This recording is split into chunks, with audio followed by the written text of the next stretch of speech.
여러분 안녕하십니까. 지난 문재인 정권 5년, 이 5년을 겪으면서 한국 사회가 너무나 많이 변했다 하는 것을 알 수가 있습니다. 자, 지금도 계속해서 정치적으로 좌파들이 준동하고 있고, 여기에 이 견제하고 있는 우파 세력들이 오히려 미안해할 정도로 너무나 많은 왜곡, 조작, 편파가 기승을 부리고 있다 하는 겁니다. 자, 이걸 보면 가짜 뉴스가 분명한데도 불구하고 전혀 가짜에 대해서 가짜 뉴스라고 부끄러워하지도 않고, 자, 본인이 이 피의자이고 이 핵심 그 범인으로 지목되고 있는데도 불구하고 나는 전혀 아니다라고 주장하고 있는 야당 지도자. 자, 이런 사람들이 야당 지도자라는 것도 정말 우습고 창피한 일이고, 그리고 그 따라다니는 지지하는 사람들이 많다는 것도 더욱더 충격적인 상황입니다. 자, 이런 상황을 미리 예견을 했을까? 최근에 SNS에는 미쳐가는 한국인들이라는 글이 올라와 있습니다. 이 미쳐가는 한국인들. 지금 한국 사회의 단면을 잘 그려놓은 것 같아서 여러분께 소개를 해드리겠습니다. 자, 교만하고 무례하고 이기적이고 절제하지 못하는 한국의 일부 정치인들, 종교인들, 더 탐사 같은 사이비 언론인들의 미쳐가는 의식이 사회적으로 큰 문제로다. 이렇게 적고 있습니다. 자, 이거를 보고 지적질하고 혼장질하지 말라고 불만을 표시할 것을 나는 알고 있다. 그렇지만 참담한 심정으로 이 글을 쓴다. 이렇게 이 글을 처음에 적은 분이 쓰고 있습니다. 글쓴이는 Freedom and Justice, 자유와 정의라고 하는 필명을 갖고 있는 글입니다. Freedom and Justice. 자, 얼마나 이 나라를 더 개판으로 국민을 스트레스 속에 몰아넣고 죽여야 정신을 차릴 것인가, 이렇게 시작하고 있습니다. 이젠 정말 진지하게 성찰하고 반성해야 할 시점에 온 것 같아서 참다 못해 금자씨 너나 잘하세요 라는 말을 듣더라도 이 글을 쓰고 싶다, 이렇게 밝히고 있습니다. 결론적으로, 먼저 결론부터 쓰고 있습니다. 결론적으로 이제 한국 사람들은 정말 혁명적으로 변화해야 한다. 그 옛날 인도의 시성 타고르가 한국을 두고 조용한 아침의 나라, 동방의 등불이라고 말한 것은 이미 지나간 옛일이다. 소설 대지의 저자 펄벅 여사가 한국 사람들은 정이 넘치는 서정적인 사람이다, 이렇게 말하고 평가한 것도 완전히 물 건너간 옛 이야기다, 이렇게 말했습니다. 자, 지금은 무질서와 이기심, 무례와 폭력, 그리고 사기와 조작, 거짓말이 넘쳐 흐르는 삼류국가로 되어가는 것 같아서 안타깝다, 이렇게 적고 있습니다. 국민들 모두 남을 음해하고 속이는 전문가가 되어가는 것 같아, 이렇게 적었습니다. 자, 1년에 한국에서 무고죄로 고발되는 건수가 일본에 비해 인구수를 감안할 때 무려 500배가 넘는다고 한다. 자, 보이스피싱 피해도 아시아에서 가장 많다고 한다는 것. 자, 남을 잘 속이니 나도 잘 속는 것이 되는 것이다. 남을 잘 속이니 나도 잘 속는 것이다 하는 겁니다. 이런 곳이 조용한 아침의 나라이고 서정적인 나라인가? 과연 품격과 질서는 있는 곳인가? 하고 반문하고 있습니다.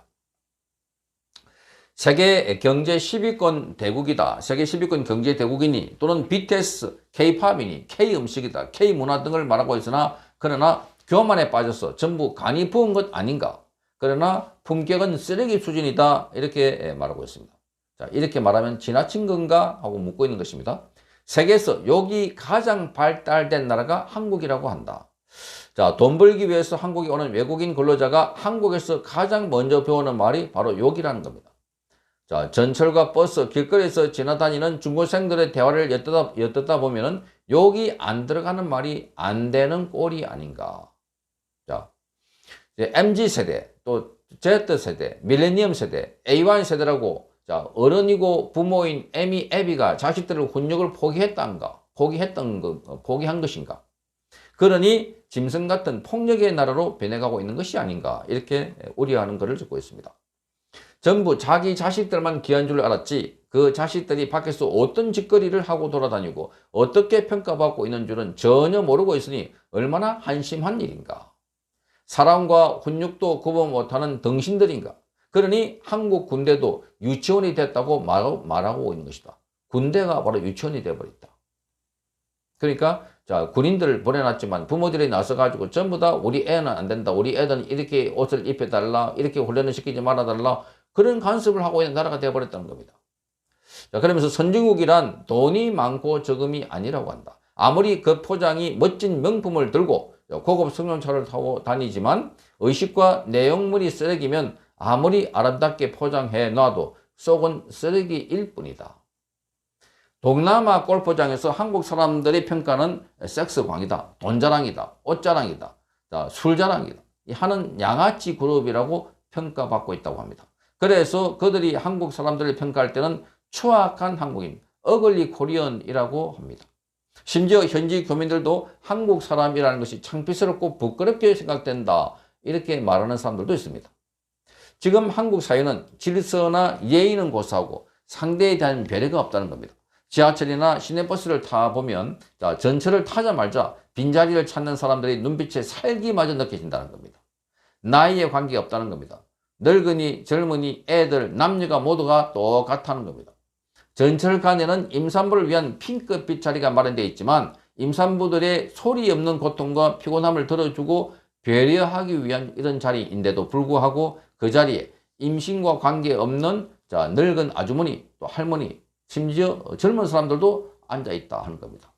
더욱더 부끄러운 것은 남자 신사복을 입은 사내도 앉는다. 아무런 생각이 없는 것 같다. 이게 한국인 우리들이다. 이렇게 주고 있습니다. 일본의 경우에는 출퇴근 시간에 콩나물 시루 같은 전철 안에서도 임산부 좌석, 그 자리만은 늘 비어 있다고 합니다. 이게 질서이고 배려이고 선진 문화이다. 생각해보라. 미안한 말이지만 헬로윈이 그렇게 죽음을 각오할 정도의 의미 있는 행사였나? 제 정신을 가진 사람이라면 그 상황을 보고 이것은 아니다 하고 돌아서야 했던 것이 아니었던가? 아무리 10대, 20대라고 해도 나름의 절제가 있어야 한다. 지금 20대들은 당군일에 가장 똑똑하다는 세대가 아닌가? 우선 기분에 취하고 요상한 노출 복장으로 서양 귀신놀이에 빠져서도 죽음도 불사하겠다는 것인가?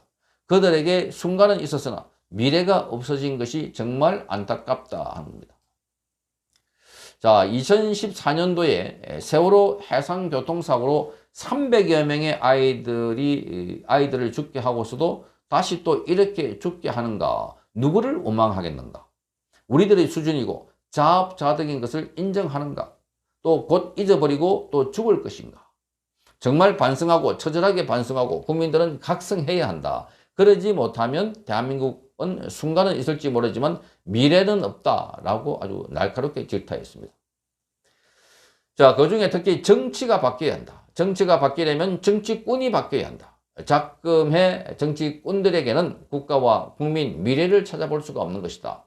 겨우 하는 말이 국민들을 대표하느니 헌법기관이니 하면서 온갖 교만을 다 부리니 그들의 말은 오직 국회의원을 한 번 더 해먹겠다는 일념뿐이고 가전궤변과 조작, 거짓말, 부정과 부패로 국민들을 선전선동하는 모래배 같은 정치꾼들이 온 나라를 오염시키고 있다 하고 질타했습니다.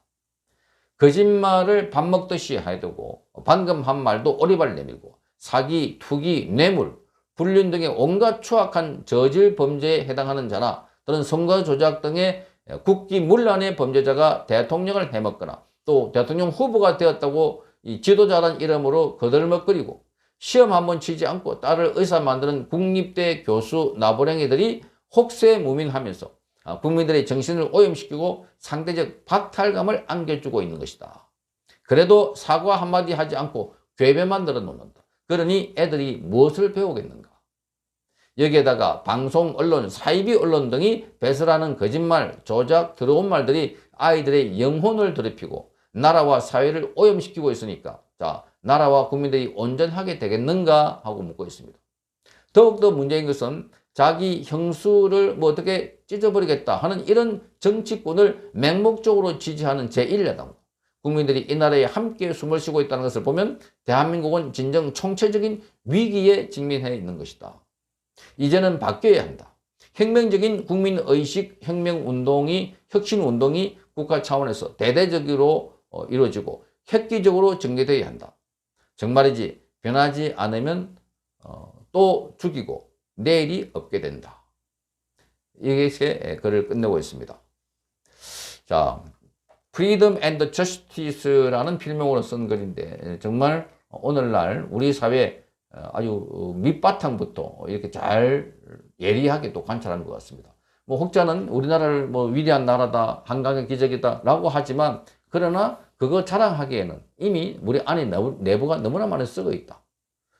그래서 그 일치를 시켜야 된다. 그 모양과 안에 속과 겉이 너무나 다른 우리. 그래서 이걸 일치화하는 작업이 필요한데 이러기 위해서는 우리 국민 모두가 반성을 하고 새롭게 태어나야 됩니다. 아까 언급을 해드렸지만 자 이름에도 불구하고 지금 이 이태원 사고도 하더라도 기습적으로 서울시청 앞에서 추모관을 만들고 자 그걸 서울시가 월요일 날 이 몇 시까지 치우지 않으면은 행정 집행을 하겠다. 그러니까 만약에 그렇게 하면은 우리도 아들 딸 따라가겠다. 이렇게 또 급박하고 있습니다.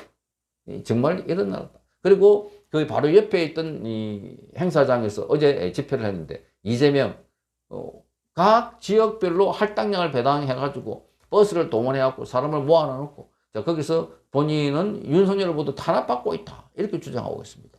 자 거기 모인 사람이나 그 모임을 주선한 이재명을 비롯해서 민주당의 핵심들이나 똑같은 사람들이고 그래서 대한민국은 이렇게 선동하면은 잘 넘어간다. 과거에 독일의 히틀러가 선동해가지고 국민들에게 쫙 하나의 방향으로 줄을 세웠던 거고 다를 바가 뭐가 있나. 정말 그때 지금 독일 국민들은 부끄러워하는 게 히틀러라는 사람을 바로 혁명을 통해서 정권을 잡은 게 아니라 투표를 통해서 히틀러가 집권하게 됐다 하는 것은 바로 국민들이 그렇게 만들어줬다는 거고 나중에는 국민들이 히틀러에게 그렇게 열광적으로 나섰다. 그러니까 선전선동이 얼마나 무서운가를 잘 보여주는 대목이 아닌가 하는 겁니다. 자, 이게 보니까 미쳐가는 한국인들 우리 모두가 예외 없이 여기에 해당되지 않을까. 그래서 깊은 성찰과 반성이 요구되는 글이라고 하겠습니다. 성창경 TV였습니다. 이호근 방송. 구독, 좋아요는 좋은 방송을 만드는 데 큰 힘이 됩니다. 감사합니다.